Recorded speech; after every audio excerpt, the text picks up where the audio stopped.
Power rarely arrives with a warning. Sometimes, it arrives with a summons. They expected a brute. What stood before the throne was something else.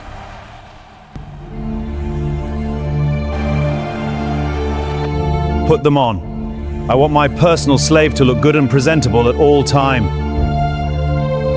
From that day, he lives in the castle, serving the king himself, attending all his majesty's needs, always standing not far away from the king. He was given petty jobs.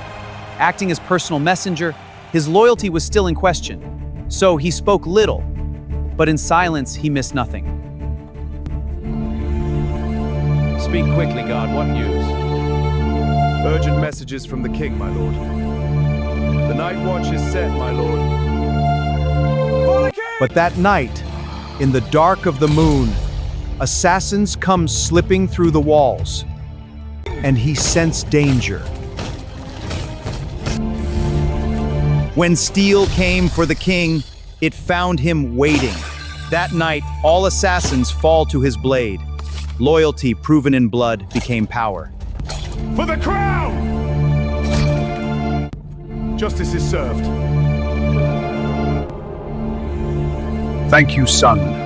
You are the pride of this nation. It is my duty, Your Majesty. The king is now convinced of his loyalty. He was made the head of royal guards. But power breeds envy, and envy sharpens knives in the dark. I hereby confer upon you the post of head of royal guards. Hooray! Congratulations! Then it happened.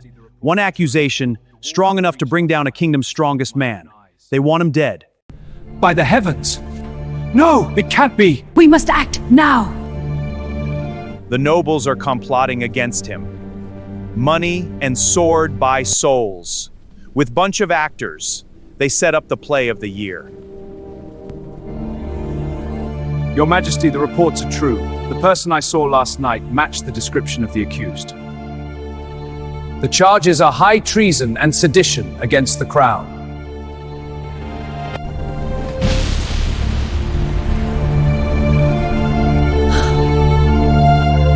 They start producing fabricated evidence and false witnesses.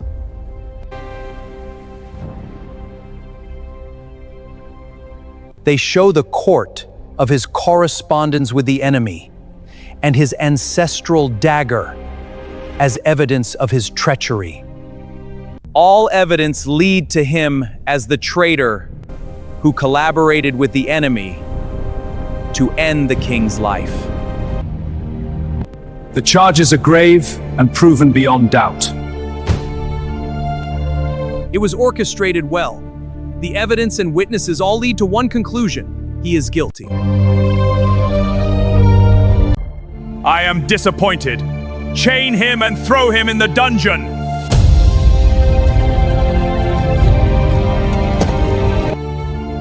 The chains came back, but this time, they made a mistake. They bring him back to the place he once left, to the dungeons. Move. No resistance. A royal guard arrested, unthinkable. Keep moving. To the cells.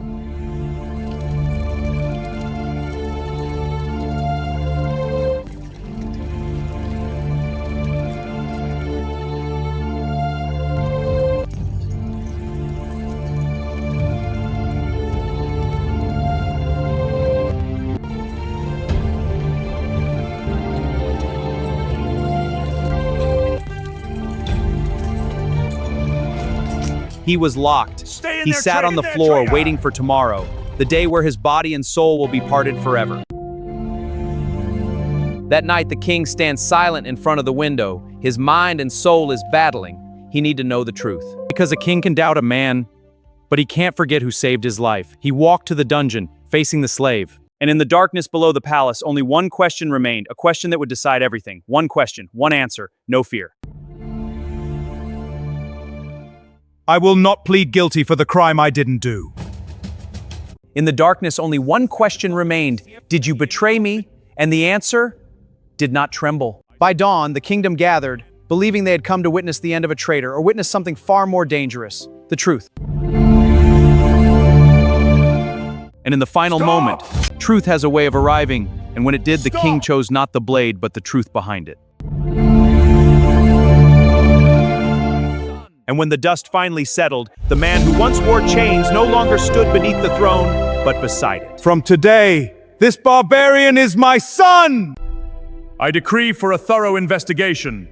My son shall remain in the dungeon until the result of the investigation is revealed. When truth finally surfaced, so too did the lies unravel, dragging their masters down with them. And yet, beyond those walls, a far greater storm was already beginning to rise. This is ridiculous, a barbarian for a prince. I can't wait to see the real prince's face when he found out about this.